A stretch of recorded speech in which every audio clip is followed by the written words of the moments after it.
Today we are asking one of the biggest and possibly most controversial questions in training for climbing. That is, should beginners be hangboarding? To answer this big question, we have also brought in the help of two professionals in the area, first being Jason from Hooper's Beta and also Tyler Nelson from Camp 4 Human Performance. We've noticed that whenever we talk about hangboarding on this channel, we tend to see a trend in the comments with people either sitting in one of two boats. It's a fairly hot topic of debate, with people being fairly for hangboarding or people being very concerned that it shouldn't be included in someone's climbing, particularly in the first year or two. Something that crops up a lot when we ask people why they shouldn't hangboard is the risk associated with this form of training. Let's go over to Jason to cover the topic of risk. There certainly is a strange dichotomy of advice in the climbing community when it comes to hangboarding. In one camp, people vehemently warn beginners away from it. In the other camp, people say hangboarding is nearly impossible to get injured with. How can those two camps possibly coexist? The truth is, whether or not a hangboard poses a risk to anyone, from beginners to seasoned pros, comes down to how it's used, just like any other tool. But unfortunately, using a hangboard correctly is often far less intuitive and less forgiving than some other training tools, giving it a bit of a bad rap. Luckily, hangboarding safety doesn't have to be a huge mystery if we understand what most beginners get wrong: the risk itself. Contrary to what many climbers believe, the risk of hangboarding is not so much a result of performing the hangs wrong. To be clear, there are definitely some useful form cues to be aware of, like avoiding body swing, but this information is widespread online and can be learned in a matter of minutes. Because hangboarding intensity is highly controlled and self-regulated, in all but the most reckless cases, your body will force you to let go long before you suffer an acute injury. Now, where the actual risk comes in is how climbers incorporate hangboarding into the rest of their routine, a concept known as load management. Load management is a much bigger, more complex topic than form cues, so naturally beginners don't learn it as quickly. But we can use a mint plant for a simple analogy. Imagine I occasionally pick leaves from the plant. If I schedule things well, not picking too many leaves at a time and giving it enough time to grow, I can keep picking leaves indefinitely. If I do it right, the plant will even increase in size over time, and I can increase my picking if I want.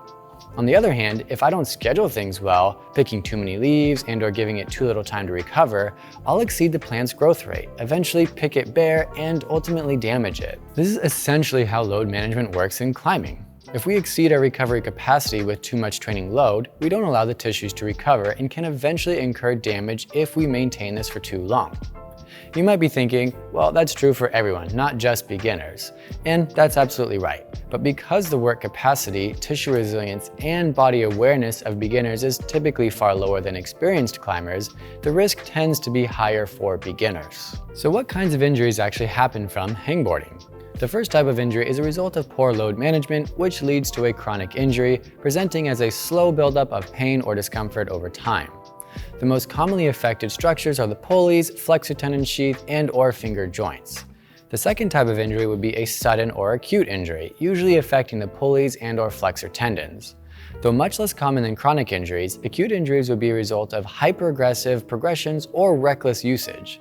With proper form, load management, and a bit of education, however, these injuries can be avoided. So, overall, hangboarding can be an excellent, low-risk training tool for climbers of all levels, but it takes a little education to do it safely. Even if you have excellent body awareness, it still usually requires logging and tracking basic training numbers to see if you're progressing, plateauing, or heading towards an injury. Something that Jason makes really clear early on is that education around hangboarding is really important for its use. So let's head over to Tyler, an expert in physiology and anatomy, to learn more about hangboarding. I would start off by saying hangboarding is the simplest method for a climber to get intentional stress to the connective tissues of the hand. And when we say connective tissues of the hand, we refer to the tendons of the muscles, we refer to the joint capsules, which are the membrane around the joint, and the ligaments around that membrane, as well as the annular pulleys, which are also ligaments. The stress that we get from the hangboard promotes stiffness to the connective tissues of the hand. This is injury reductive in the sense that it allows more capacity for more rock climbing practice. So in order to have better practice as a rock climber, I can use a hangboarding strategy in order to increase the stiffness of the connective tissues so I can have more practice time. So as a beginner climber, when people start climbing and they continue to climb for a couple years, The holds don't really get that small until we get into advanced grades, maybe the V6 to V8 range. Those athletes should be using a fingerboard regularly as a way to intentionally load those structures that we mentioned, the connective tissues, so when they are at that skill level with the sport, they will be able to access those smaller holds. So if I'm grabbing onto jugs, as an example, a rounded structure here, and I wrap my fingers around it and I pull straight down, the jug itself is providing the structural support to my tendon to keep the tendon close to the bone.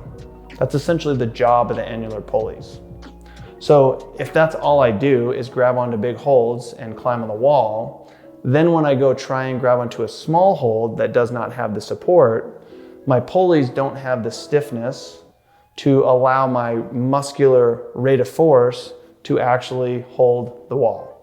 So when it comes to contact strength, climbers, when they begin climbing, they should start not necessarily training speed of contraction on the fingers, but increasing their intentional load with a hangboard will automatically increase their contact strength when they are ready to start grabbing onto smaller holds. So in terms of the positions that we use, if we're going to use a half crimp position, one of the muscles is the superficial finger flexor. That muscle attaches to the middle bone of the fingers on both sides. So all fingers, index, middle, ring, and pinky, it attaches to both sides of the bone. If I'm going to optimize the recruitment in that muscle, I want to use a position that increases the leverage of that muscle. That's going to be the half crimp position.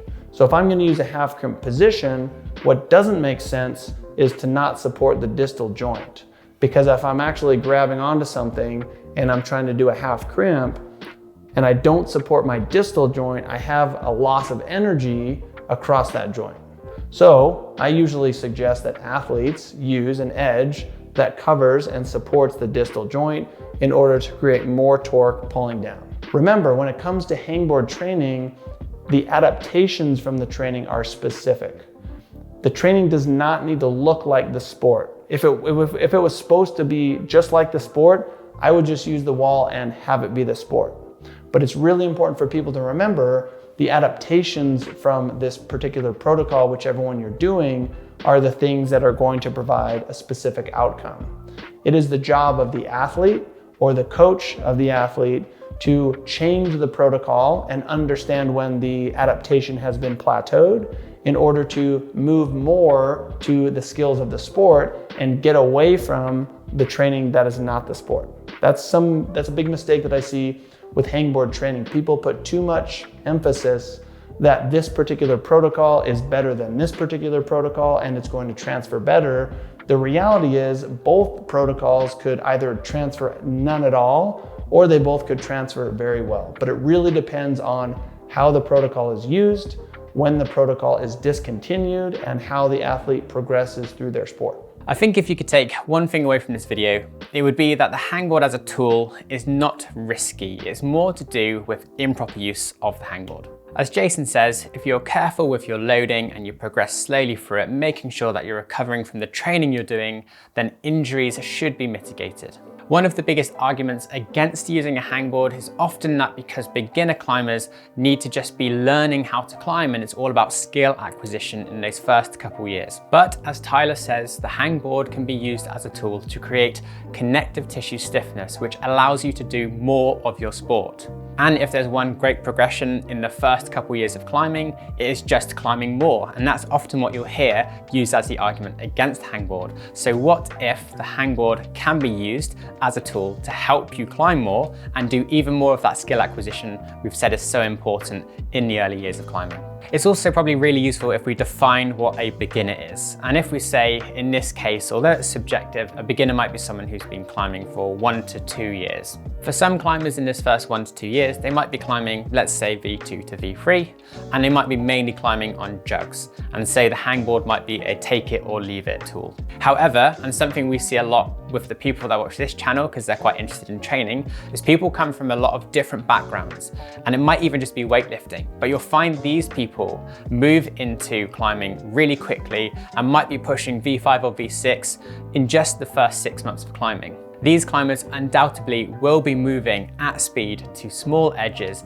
and these are the people where we think the hangboard is going to be an indispensable tool at that early stages of climbing. It's not that they need stronger fingers necessarily, they probably can still benefit loads from just skill acquisition and better technique. But again, the hangboard there is to support their climbing so they can do more skill acquisition and learn better technique because they already have the strength in their upper body. Before we run through a really good beginner hangboarding session, there's just one final comment on the specificity of training, which Tyler Nelson did touch upon a bit. And it's the fact that climbing is really obsessed with performance and specificity of training. But what we're trying to get through in this video is that the hangboard doesn't need to be a tool to get really high finger strength and try and push into the next grade. Many other sports do it quite differently, where they use a lot of the time spent in the gym and with these supplementary exercises, using that exercise to support the climbing. We'll call this general prep, and the hangboard can be a great tool for general prep in the early years of climbing, making sure that when you get to those harder grades, you have the foundation to pull hard. This beginner session is going to be based on what Tyler and Jason have contributed to the conversation around hangboarding as a beginner. So the first thing, as Jason says, we don't want to exceed our ability to recover. So we're only going to add a little bit into this session, and it might get larger and more intense as the weeks and months go on. But for now, we're just going to do 3 to 4 sets, and we're going to use this in a warm-up setting. And to get the intensity right, we're just going to go off perceived effort, because testing your maximal strength and then working out the proximity to your maximum strength for this is probably not going to be appropriate for anyone that hasn't really done much hangboarding before. So the intensity for each of these hangs is going to be around a 6 to 7 out of 10 effort level. For many people, this might be below body weight. So rather than setting up a pulley, we're just going to say leave your feet on the floor and start to lower some of your weight into the edge, and just stop when you feel like you've reached that effort level. Each hang is going to last around 7 seconds, and as Tyler said, we want to use an edge which is going to cover that end digit of our finger. So for some it will be 20 mil, but if you've got slightly larger hands, then it's going to be around 25 or maybe even bigger. The intensity is not that high here, so 1 to 2 minutes rest should be sufficient between each of these hangs. This session should not be fatiguing, it's really just to warm up the fingers, and if you can build this in as a habit into your climbing, make sure that you're warming up the fingers before you climb, just like you would your upper and lower body. This would be a really nice way to lay a foundation of hangboarding before you start getting into more intense or structured training. Big thank you to Jason and Tyler again for contributing to this really big question in climbing. I'll leave a link in the description below to their respective channels so you can go check out more of their content. If you enjoyed this video, subscribe to the channel, give us a thumbs up, and we'll see you next time.